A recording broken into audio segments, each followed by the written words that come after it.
Hello friends, carry on study with home academy में आप सभी का स्वागत है। आज इस वीडियो में हम बात करेंगे 26 से 29 फरवरी 2024 के क्रम पर छत्तीसगढ़ राष्ट्रीय और अंतर्राष्ट्रीय के महत्वपूर्ण करंट अफेयर्स के बारे में। तो अगर आप किसी भी प्रतियोगी परीक्षाओं की तैयारी कर रहे हैं तो इन करंट अफेयर्स के वीडियो को पूरा देखिएगा। और हमारे यूट्यूब चैनल में जो अदर्स वीडियो भी हैं ये आप सभी के लिए बहुत ही उपयोगी हैं, तो सभी वीडियो को पूरा देखिएगा और अपने फ्रेंड सर्कल में ज़रूर शेयर करिएगा। और अगर आपने हमारा चैनल सब्सक्राइब नहीं किया है तो सबसे पहले हमारा चैनल जो है कैरी ऑन स्टडी से सब्सक्राइब कर लीजिए और बेल आइकन को क्लिक करना ना भूलें, जिससे हमारे सभी वीडियो आपको आसानी से अवेलेबल हो सके। तो चलिए स्टार्ट करते हैं बिना देरी किए। आपका पूछा गया प्रश्न है, हाल ही में दुनिया की सबसे ऊंची जमी हुई झील मैराथन का आयोजन कहाँ किया गया है? तो याद रखेंगे लद्दाख में ये आयोजन किया गया है।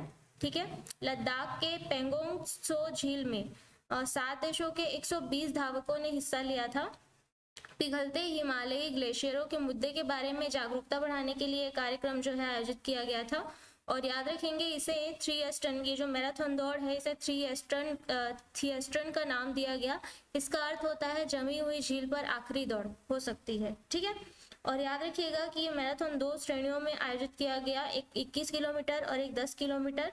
ठीक है, याद रख लीजिएगा। और ये कार्यक्रम जो है ये कार्यक्रम केंद्र के वाइब्रेंट विलेज प्रोग्राम के हिस्से के रूप में आयोजित किया गया था। ठीक है, तो इसके बारे में याद रख लीजिएगा कि दुनिया की सबसे ऊंची जमी हुई झील मैराथन जो है लद्दाख के पेंगोंग झील में जो है आयोजित की गई। ठीक है, चलिए आगे बढ़ते हैं। आपका अगला प्रश्न है, हाल ही में छत्तीसगढ़ की पहली माइक्रोबायोलॉजी लैब का उद्घाटन किसने किया है? तो याद रख लेंगे कि प्रधानमंत्री नरेंद्र मोदी द्वारा जो है छत्तीसगढ़ की पहली माइक्रोबायोलॉजी लैब का उद्घाटन किया गया है वर्चुअली। ठीक है, विस्तार पर बात करेंगे इसके बारे में। राजधानी रायपुर के कालीबाड़ी में स्थित राज्य की प्रथम माइक्रोबायोलॉजी खाद्य परीक्षण लैब का वर्चुअली उद्घाटन किया गया है प्रधानमंत्री नरेंद्र मोदी द्वारा। और 4.33 करोड़ रुपए की लागत से यह अत्याधुनिक प्रयोगशाला तैयार किया गया है। रायपुर स्थित भवन में इसका संचालन दिसंबर 2006 से किया जा रहा है, जिसमें प्रधानमंत्री मोदी ने नई सौगात दी है और इससे खाद्य पदार्थों में बैक्टीरिया, फंगस, यीस्ट जैसे रोगों की जांच हो सकेगी। ठीक है, चलिए आगे बढ़ते हैं। अगला प्रश्न आपका, हाल ही में राज्य की बैडमिंटन खिलाड़ी आकर्षि कश्यप ने इंटरनेशनल चैलेंज में कौन सा मेडल जीता है? तो याद रख लेंगे कि उन्होंने गोल्ड मेडल जीता है इंटरनेशनल चैलेंज में। ठीक है, विस्तार पर बात करेंगे इनके बारे में। छत्तीसगढ़ की नंबर 1 महिला बैडमिंटन खिलाड़ी हैं आकर्षि कश्यप। इन्होंने युगांडा इंटरनेशनल चैलेंज 2024 में सिंगल्स का खिताब जीत लिया है। और याद रखिएगा कि इन्होंने हमवतन श्रुति मुंदादा को जो है 25-23 और 21-18 से हराया है और यह मुकाबला 48 मिनट तक चला था। ठीक है, याद रखिएगा कि यह चैंपियनशिप जो है 21 से 25 फरवरी 2024 तक आयोजित किया गया था। कहाँ? युगांडा में। ठीक है, चलिए आगे बढ़ते हैं। आपका, हाल ही में राज्य में कितने अमृत भारत स्टेशनों के पुनर्विकास की आधारशिला रखी जाएगी? तो याद रखेंगे कि 21 अमृत भारत स्टेशन की आधारशिला रखी जाएगी। पुनर्विकास मतलब 21 अमृत भारत स्टेशन के पुनर्विकास के लिए जो है यह कार्य किया जाएगा। ठीक है, और ये जो कार्य है मोदी का मिशन रेलवे है इसके अंतर्गत किया जा रहा है। ठीक है, विस्तार पर बात करेंगे। पीएम मोदी 26 फरवरी को 2700 करोड़ की लागत से स्टेशनों के पुनर्विकास की आधारशिला रखेंगे। साथ ही त्रासी रोड, ओवरब्रिज और अंडरब्रिज का भी शिलान्यास और लोकार्पण किया जाएगा। याद रखिएगा कि राज्य में जो है ये 21 जो रेलवे स्टेशन है इसमें है कोरबा, रायगढ़, राजनांदगांव, सरोना, भाटापारा और डोंगरगढ़, भिलाई नगर, हथबंध, बिल्हा, बैकुंठपुर रोड, अंबिकापुर, उसलापुर, पेंड्रा रोड, जांजगीर नैला, चांपा, बाराद्वार, दल्ली राजहरा, भानु प्रतापपुर, निपनिया, मंदिर हसौद, भिलाई स्टेशन शामिल है। ठीक है, चलिए आगे बढ़ते हैं। हाल ही में किन्हें भाजपा के 100 प्रभावशाली लोगों की लिस्ट में शामिल किया गया है? तो याद रखेंगे कि मुख्यमंत्री, छत्तीसगढ़ के मुख्यमंत्री विष्णुदेव साय जी, इन्हें भारत के देश के 100 प्रभावशाली देशों की लिस्ट में शामिल किया गया है। ठीक है, विस्तार पर बात करेंगे। सीएम विष्णुदेव साय ने कार्यकाल के 2 महीने में ही जो है मोदी की गारंटी सहित अन्य उपलब्धियों से जो है लोगों का दिल जीत लिया है और छत्तीसगढ़ के प्रथम आदिवासी मुख्यमंत्री हैं जो अब पूरे देश के 100 प्रभावशाली लोगों में जाने जाएंगे। ठीक है, याद रखिएगा वे 1999 से 4 बार लोकसभा सदस्य रह चुके हैं और वे 3 बार भाजपा प्रदेश अध्यक्ष भी रह चुके हैं। ठीक है, तो याद रख लीजिएगा कि इन्हें 100 प्रभावशाली लोगों में अब जाना जाएगा। चलिए आगे बढ़ते हैं। हाल ही में प्रदेश के श्री हेमंत वैष्णव जी का 42 वर्ष की उम्र में निधन हो गया है। वे किस क्षेत्र से संबंधित थे? तो याद रखेंगे कि वे जो है छत्तीसगढ़ी कलाकार में जो है कलाकार से संबंधित थे, छत्तीसगढ़ी कलाकार थे। ठीक है, विस्तार पर बात करेंगे। रायपुर के हेमंत वैष्णव प्रसिद्ध जो है नाटक फुकलवा के नायक रहे हैं, जिनका 42 वर्ष की उम्र में हाल ही में डेंगू से 29 फरवरी को निधन हो गया है। ठीक है, उन्होंने हिंदी और छत्तीसगढ़ी भाषा में कई नाटक भी लिखा है। 150 बार जो है एक फुकलवा का मंचन कर चुके हैं हेमंत, और उनको जो है राष्ट्रपति द्वारा बिस्मिल्लाह खान पुरस्कार से भी सम्मानित किया गया था। ठीक है, आगे बढ़ते हैं। अगला प्रश्न आपका, हाल ही में किन देशों के मध्य संयुक्त अभ्यास धर्म गार्जन राजस्थान में शुरू हुआ है? तो याद रखिएगा ये जो शुरू हुआ है धर्म गार्जन, ये है भारत जापान के मध्य। ठीक है, विस्तार पर बात करेंगे इसके बारे में। ये राजस्थान में शुरू हुआ धर्म गार्जन और भारत और जापान के बीच का ये संयुक्त अभ्यास है। विस्तार पर बात करेंगे। यह भारतीय सेना और Japan ground self defence force के बीच संयुक्त सैन्य अभ्यास धर्म गार्जन का 5वां संस्करण है। और याद रखिएगा इसकी शुरुआत राजस्थान के महाजन फील्ड फायरिंग रेंज से हुई थी। और याद रखेंगे कि इसे 25 फरवरी से 9 मार्च 2024 तक चलाया जाना निर्धारित है। और 34वीं इन्फेंट्री रेजिमेंट के सैनिक जापानी पक्ष का प्रतिनिधित्व कर रहे हैं और राजपूताना राइफल्स बटालियन भारतीय सेना दल का प्रतिनिधित्व कर रही है। ठीक है, आगे बढ़ते हैं। आपका अगला प्रश्न आपका, हाल ही में रक्षा सुरक्षा कोर ने अपना 77वां स्थापना दिवस कब मनाया है? तो रक्षा सुरक्षा कोर ने जो है अपना 77वां स्थापना दिवस 77th स्थापना दिवस मनाया है 25 फरवरी 2024 को। विस्तार पर बात करेंगे इसके बारे में। डिफेंस सिक्योरिटी कॉर्प्स के बारे में। रक्षा सुरक्षा कोर की स्थापना जो है 25 फरवरी 1947 को रक्षा विभाग कॉन्स्टेबुलरी के रूप में जो है की गई थी। और इसके सैनिक तब से भारत के विभिन्न संवेदनशील रक्षा और नागरिक प्रतिष्ठानों को सुरक्षा प्रदान कर रहे हैं। और याद रखेंगे कि यह सेना, नौसेना और वायुसेना के रक्षा प्रतिष्ठानों को सुरक्षा कवर प्रदान करने के लिए जिम्मेदार है। ठीक है, और यह सेना की 6ठी सबसे बड़ी कोर है। इसका आदर्श वाक्य है रक्षा तथा सुरक्षा। ठीक है, चलिए आगे बढ़ते हैं। अगला प्रश्न है आपका, हाल ही में देश के सबसे लंबे केबल आधारित पुल सुदर्शन सेतु का उद्घाटन पीएम मोदी ने कहाँ किया है? तो याद रखिएगा कि सुदर्शन सेतु का उद्घाटन जो है ये गुजरात में किया गया है। ठीक है, विस्तार पर बात करेंगे इसके बारे में। ये भारत का सबसे लंबा सिग्नेचर ब्रिज है। ठीक है, सुदर्शन सेतु। विस्तार पर बात करते हैं। उन्होंने देश का सबसे लंबा सिग्नेचर स्टे ब्रिज सुदर्शन सेतु राष्ट्र को समर्पित किया है, जो लगभग जो है 2.32 किलोमीटर लंबा है।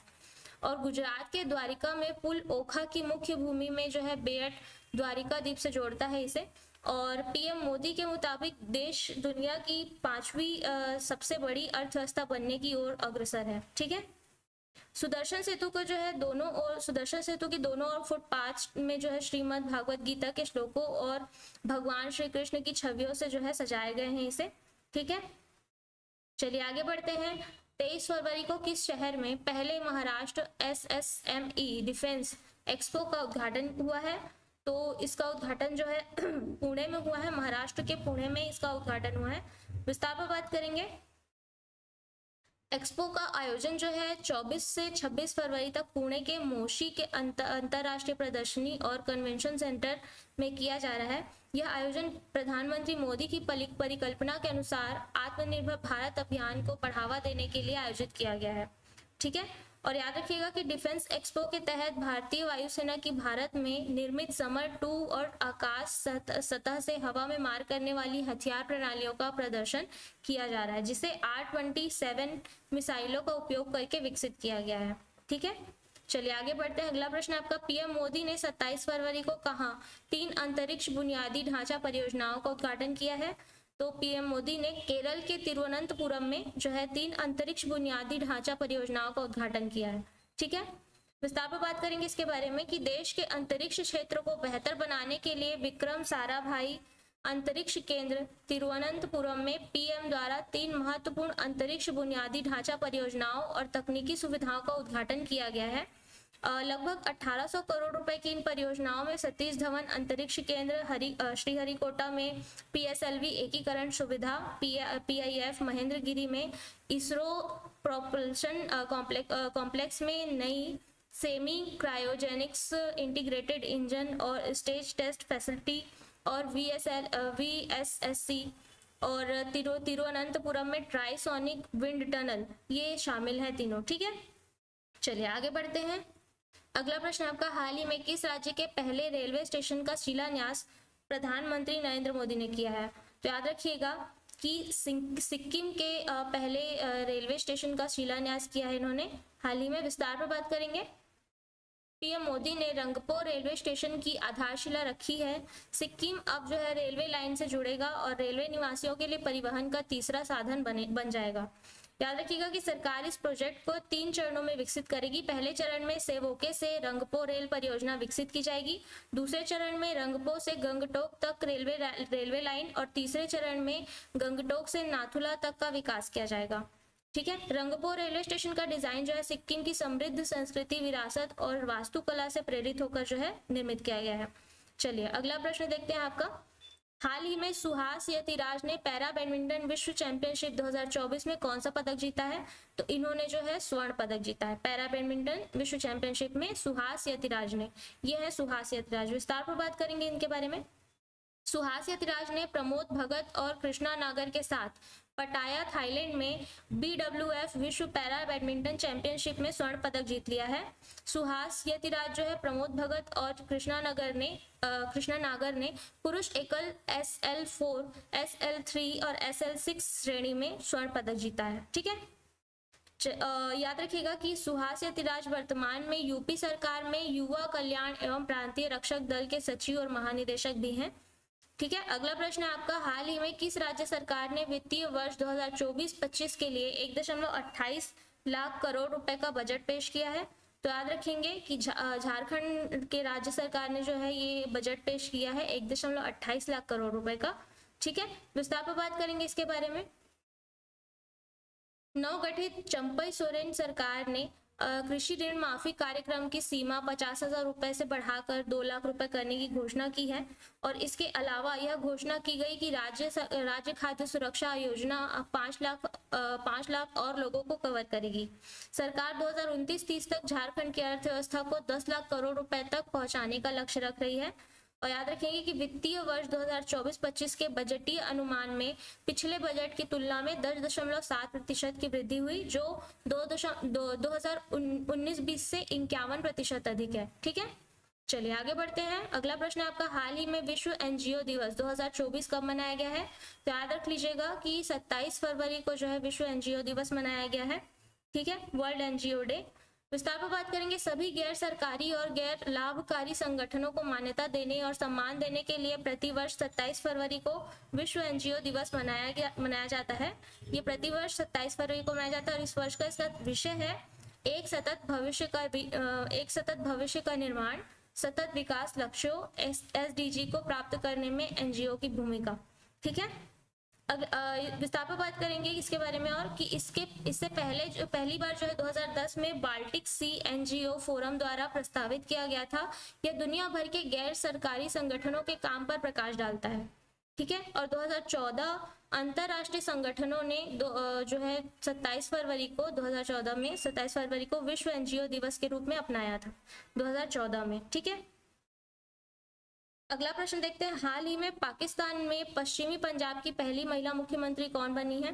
तो याद रखेंगे मरियम नवाज जो है पाकिस्तान में पश्चिमी पंजाब की पहली महिला मुख्यमंत्री बनी है। ठीक है, विस्तार पर बात करेंगे। मरियम नवाज 3 बार पाकिस्तान के प्रधानमंत्री रहे नवाज शरीफ की बेटी हैं और उन्होंने कहा कि वह सिर्फ एक राजनीतिक दल का प्रतिनिधित्व नहीं करेंगी, वह पूरे पंजाब की वजीर आला होंगी। चुनाव में पाकिस्तान मुस्लिम लीग नवाज PMLN ने पंजाब विधानसभा में 137 सीटें जीती थी और 2017 में उन्हें BBC की 100 महिलाओं की सूची में शामिल किया गया था और उन्हें वर्ष 2017 के लिए न्यूयॉर्क टाइम्स की दुनिया भर की 11 शक्तिशाली महिलाओं की सूची में भी शामिल किया गया था। ठीक है, तो याद रख लेंगे, इन्हें जो है मुख्यमंत्री बनाया गया है। अगला प्रश्न देखते हैं। भारत में हर साल राष्ट्रीय विज्ञान दिवस कब मनाया जाता है? तो इसका आंसर आपको कमेंट बॉक्स पर देना होगा। और साथ ही मैं बताना चाहूंगी कि हमारे एकेडमी में भी क्लासेस अवेलेबल है, न्यू बैचेस स्टार्ट है, ऑफलाइन ऑनलाइन अवेलेबल है। तो अगर आप किसी भी चीज़ की जानकारी चाहते हैं तो दिए गए कॉन्टैक्ट नंबर पर कॉन्टैक्ट कर सकते हैं या विजिट कर सकते हैं हमारे एकेडमी में। तो आज की वीडियो में इतना ही। अगर आपको वीडियो अच्छी लगी हो तो वीडियो को लाइक और शेयर जरूर कर दीजिएगा और चैनल को सब्सक्राइब करना ना भूलें। अगले वीडियो में मिलेंगे, तब तक के लिए पढ़ते रहिए, सीखते रहिए। धन्यवाद।